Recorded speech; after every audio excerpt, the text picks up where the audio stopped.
ao trabalho a literatura de cordel como instrumento didático-pedagógico na promoção da informação e do conhecimento no mestrado profissional em biblioteconomia da Universidade Federal do Cariri.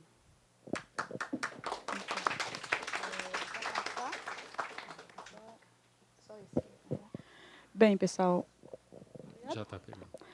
como a nossa colega nos apresentou, eu sou a Eugênia, sou do Cariri, fiz um trabalho sobre a literatura de cordel, não é, na minha universidade, sou mestranda em biblioteconomia na UFCA, e para começar essa interação, contar para vocês a minha relação com o cordel.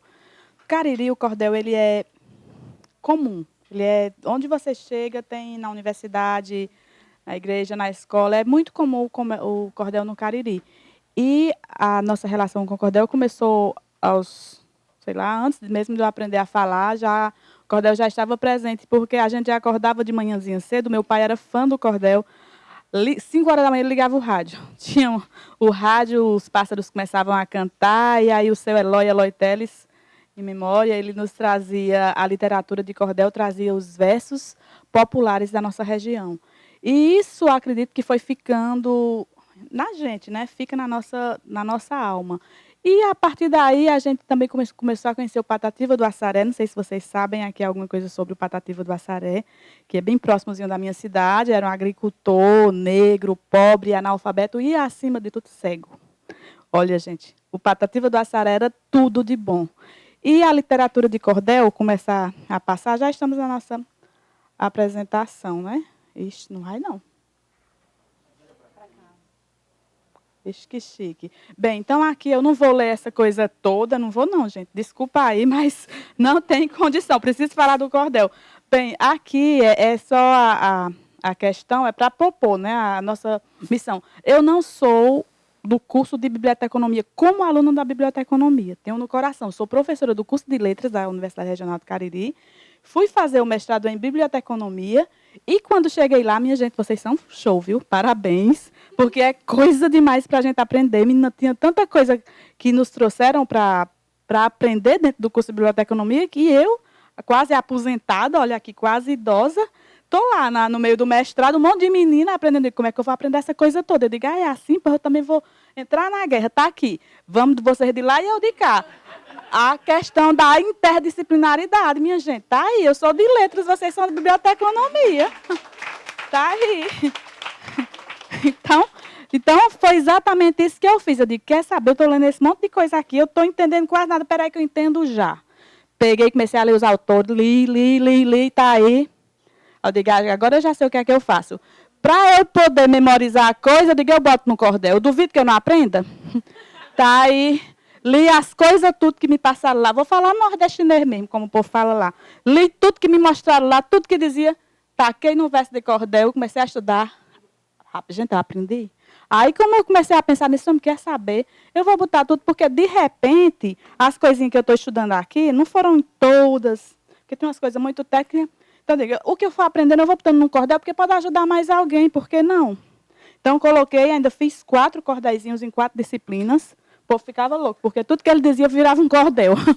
Aí, tá aí. Depois apareceu a oportunidade de levar para a Agenda 2030. Aí conheci as meninas, tinham levado um outro trabalho, que a gente está trabalhando numa comunidade, tinham levado um outro trabalho para apresentar, que é sobre um filme que a gente está fazendo nessa comunidade, e apresentei a questão da literatura do cordel para as meninas do Redarte. E elas se interessaram, gostaram do trabalho, pediram, que é o pessoal da minha comunidade, e me preocupou uma coisa nessa comunidade. Eu poderia... Volta não, né? Volta, pronto. Tá saindo do canto.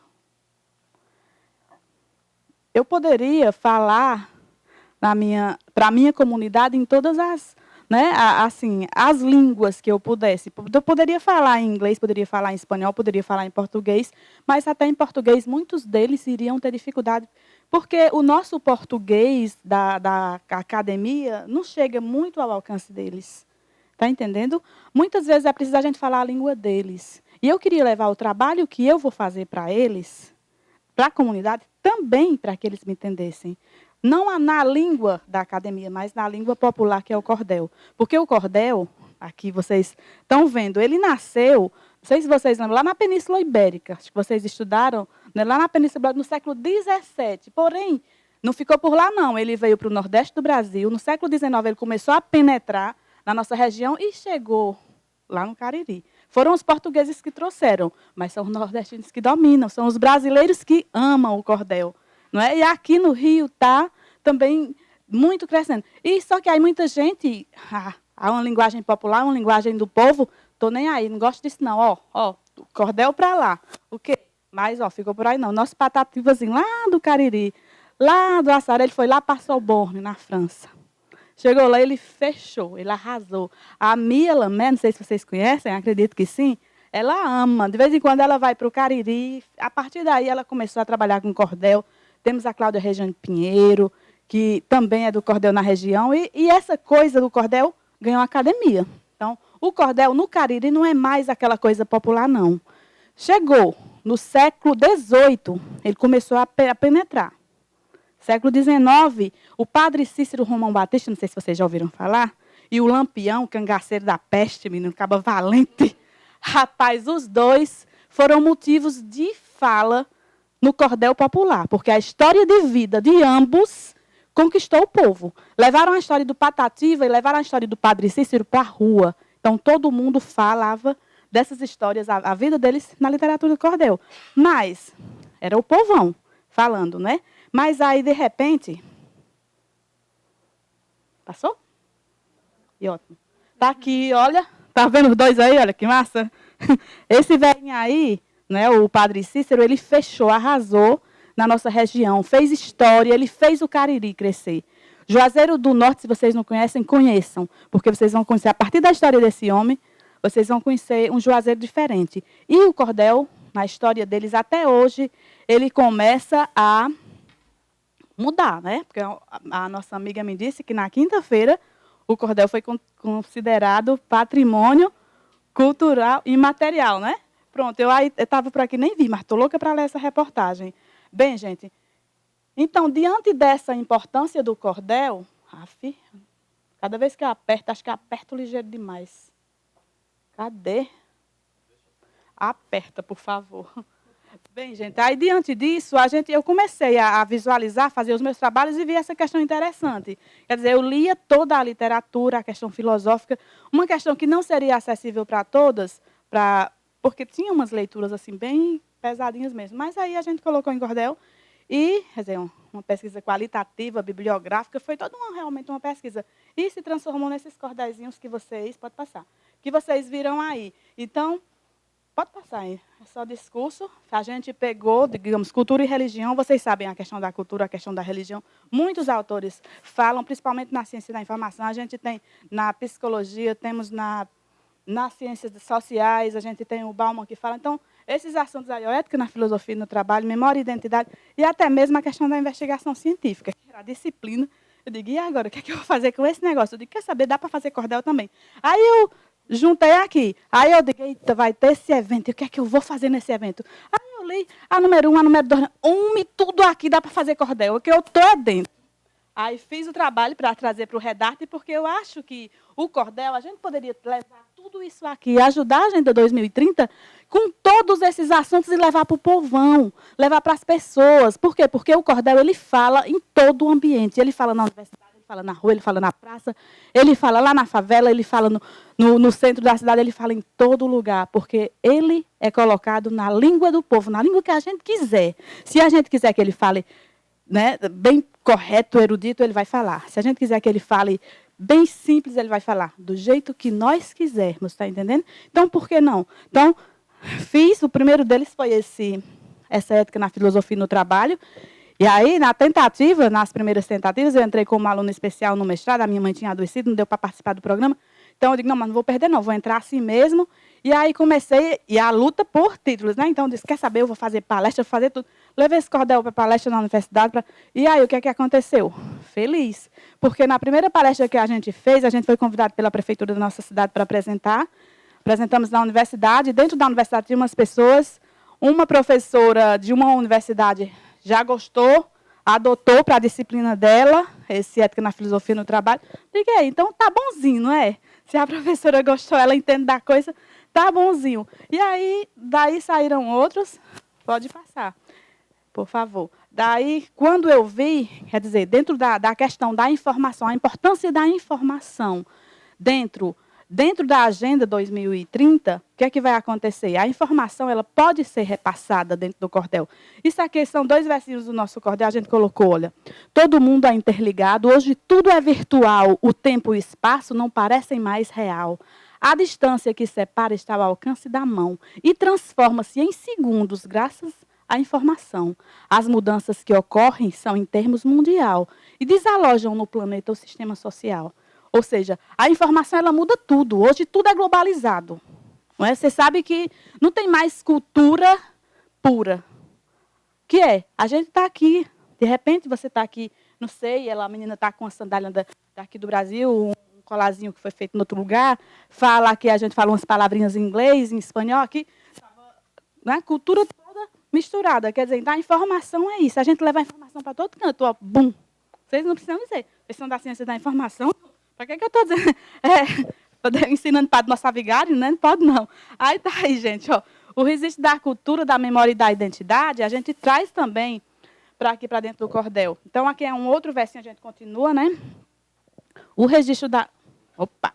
O registro da cultura, memória e identidade é tarefa da ciência na contemporaneidade. Do tempo, espaço e movimento sempre fizeram questão. Na contramão da história, pedem rememoração. A história silenciada da memória social hoje pode ser ouvida e ter um outro final. Ou seja, a gente está tentando trazer para o cordel, isso aqui, esse aqui eu falei para a minha comunidade. Porque a história deles é uma comunidade que eu vou trabalhar tem mais de 100 anos. Mas ninguém conhece a história dele. Uma história bonita, uma história linda. Assim, a partir do padre Cícero Romão Batista, criando essa comunidade, mandando o povo morar na Chapada, no meio da floresta, onde não tinha nada, só animal brabo, onça, cobra, o que vocês imaginarem de animal brabo, e esse povo no meio da floresta. Aí, de repente, o padre Cícero manda esse povo para lá, fazer o quê? E aí, como é uma história dessa? Tem o caldeirão. Vocês já ouviram falar do caldeirão do Beato Zé Lourenço? Vocês nunca ouviram falar disso, não, mas é um Canudos dentro do Cariri. Foi exterminado, o governo mandou, foram helicópteros jogando bomba, matando quase todo mundo. Uma história silenciada. O povo foge do Canudo, vai morar nessa comunidade. Foge de uma seca. Nós tivemos um holocausto lá na Alemanha. Todo mundo fala, e o nosso holocausto que teve no Brasil? Anos e anos de seca, lá dentro do Nordeste, Fortaleza, região todinha, o Nordeste brasileiro morrendo, enclausurado, fome, cerca de 1.000 pessoas, mais de 1.000 pessoas morrendo por dia, enterrando não, jogando em vala comum, a maioria porque não dava para enterrar, as pessoas fugindo para o Cariri, porque lá nós somos o oásis do sertão. Ó, eu estou falando assim, mas não pense porque é nordestino, a gente pensa logo, né? Lá no Nordeste só tem seca, aquela coisa... Não, ó, conheçam o Cariri é considerado o oásis no sertão. Lá você chegando, nós temos mais de 200 fontes naturais, e aí o povo fugia para lá, tá entendendo? E esse povo dessa comunidade que estamos trabalhando, já acabou o tempo, eu falei mais. Tá certo. Então, já vou terminar, viu? Essa comunidade, eles, lá infiltrados, conseguiram sobreviver, mas ninguém conhece a sua história. Pode passar. Então, tá aí, eu coloco aqui eu vou contar bem rapidinho, um pouquinho, o Padre Cícero, as romarias, que esse homenzinho aí, ele leva mais milhões de pessoas para a região do Juazeiro. Sem exagero, gente. Por ano, é o tempo todo, é romaria o tempo todo, e era assim, ó. Direto, né? Ele mandou a peça chapada, o povo não tinha água, moravam nessas casinhas, plantavam, sobreviviam da plantação, ó, uma mandioca, isso aqui era onde eles faziam a farinha. A religiosidade popular deles cresceu porque a Igreja Católica, no tempo, tinha abandonado. Tá? Que eles tinham que pegar água muito longe, a 18 quilômetros para poder beber água, gente. Tá aqui, carro-pipa, o governo Lula, né? Ele não, mas Lula sim, né? Tá aqui, Lula levou a água para o povo. Tá aqui, lá... A questão da educação, ó, praticamente inexistente dentro da comunidade. Tinha uma escolinha, hoje em dia, infelizmente, não existe, porque foi abandonada, a gente só conheceu lá, coisinha. A internet está chegando lá, nós já temos umas 10 casas que têm internet, gente, na comunidade, quase 300 pessoas. Já tem umas 10 casas que têm internet e eles pagam R$ 80 por menos de 1 mega. Tipo assim, 60, sabe? Está ali, ó, a igreja, aqui... Já o candomblé está misturando também, né? Dentro da candomblé, não, a Umbanda, a Igreja Católica dentro da comunidade e as festas religiosas. Lá tudo não termina em pizza, não, tudo termina em forró. Tá certo? Aí, gente, aqui é a comunidade, pode passar bem ligeirinho. Aqui, nosso trabalho, ali a nossa turma do mestrado, a gente apresentando esse Cultura e Religião, né? Que a gente apresentou ali a professora, aquela com o chapéuzinho na mão, toda feliz. Eu de Papai Noel, porque é uma questão, a questão da globalização, né? Dentro do nosso cordel, vocês ouvissem, falaria. Se tiver, não sei, acho que não tem tempo de depois eu poderia apresentar. Pode passar, ainda tem? Pronto, aí no finalzinho do nosso trabalho, a gente colocou um dos nossos cordéis como representação. Pode passar, acho que está aí. Tá não. Está no final do trabalho que eu mandei para a Redarte. E aí termina, pessoal. Não deu tempo, eu gostaria de ler um versinho para vocês, mas acho que não. No final eu posso apresentar para vocês poderem ter uma ideia do que é esse trabalho, tá ok? Obrigada.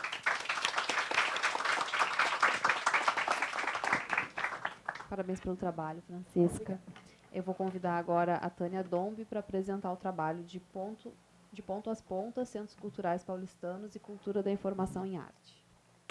Eu também apresentar em pé também, porque tem várias imagens que estão no centro. Bom, tá ligado? Tá ligado? É que a gente não ouve a voz. Boa tarde, eu sou a Tânia, então, eu tenho mestrado pela Universidade de São Paulo em Estudos Culturais.